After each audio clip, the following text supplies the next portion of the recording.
Hello, my name is Shannon Williams. I am the owner of Isthmus Wellness, and I'm really excited to have cornered one of our lead acupuncturists, Liz Mierendorf, to answer some very common and difficult questions that people ask us about acupuncture.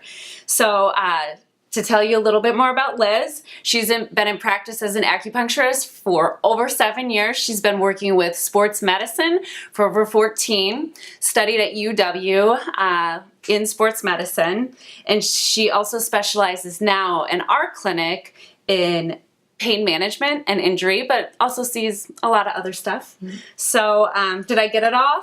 I think so. Okay. That's a good one. Awesome. So today, what I really like about Liz is that she has a way of explaining things that I can understand, and I know this isn't just me. It's everybody is always like, Liz, how do you say this? How do you say that? And so when I was, learning from Liz, I would always ask her like, well, how do you tell people that acupuncture works? So today, I really want to just pick her brain and hear a little bit why she thinks acupuncture works. So I guess the official question that we'll start with, Liz, is how does acupuncture work? That's definitely the most common question I get asked. And I have a lot of different ways of explaining it, and I think it's rooted in the fact that I remember being brand new, and when I decided to become an acupuncturist and when I was in acupuncture school, I was like, just simplify this for me. What does it actually do? And because I knew people got better, I knew that illness can get better, I knew that pain for sure got better, but I didn't really understand what the needles actually do. So what we're doing as acupuncturists when we look at somebody who has gone out of whack, right? Like they come in with an injury or they're sick in some way. They're just not feeling like themselves. The cumulative effect of stress, things like that. We take a whole health history and we look at the body from head to toe, and we have different ways of sort of diagnosing or figuring out what their pattern of disharmony is. When people go out of whack, it's called a pattern of disharmony. Okay. That pattern might not be something you've ever heard of in Western medicine, but when we identify the pattern, we can use the points on the channels, or what you've maybe heard of as a meridian. Meridian is just a fancy word for vessel. I think people know that that vessels exist, right? We have blood vessels in our body. This isn't just like some esoteric, weird medicine, energy medicine. It actually has to do with the physical vessels in your body.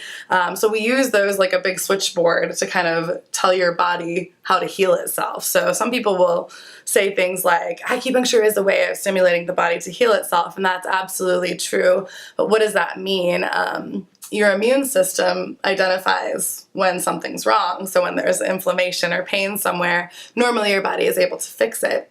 Sometimes it doesn't, or sometimes there's an accumulation of things. You didn't just wake up and your back went out. It was accumulation of certain things that happened, and then maybe there was a trauma or a stressor that threw it off. So when we sort of identify what that is, and then also sort of the root underneath it of your health and things like that, we can use the points to stimulate that healing. So one of my favorite analogies is you have to think of it like if you're like a city, you have all sorts of roadways and highways and side roads and walkways and things like that, and everything is communicating with itself. And if everything's communicating well and moving well, then you're going to be healthy and feel good. If it's not, let's say a car breaks down on the road, not only do you have to fix that car, but you also have to kind of divert the rest of the traffic. There's going to be backup, and it's going to affect other systems and things like that. I think my favorite analogy of that was when we had all the flooding in the mess on the west side. Everything got diverted to something else that can happen in the body too. So when we fix the broken down car, that might be the local area where you're having pain. We put needles in there to stimulate your immune system to heal, or so your inflammatory response to heal that. And then we also have to divert the rest of the traffic too, because it doesn't just affect that one area, it affects everything else too. So there are a lot of other things. So like when you make a bed, or when you put a snag in a shirt like this, and you pull, like I feel it over here, but it's coming from here, So you got to fix everything and sort of the source as well as the results.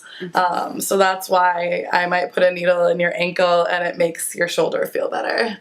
So it's pretty awesome how it all works together. So does that answer your question? Yes, I Great. love that. I love the analogy of diverting traffic, because I think sometimes we think it's so simple as like, it hurts here, so points are here, but it's like, what about the semi and the congestion and the side roads? Exactly. And I really like that, because like sometimes I'll see someone for the first time and their hip hurts and they're wondering why I'm needling anywhere other than just their hip. Right, exactly. Because it's very simple to give you temporary relief in your pain if I just touch that area.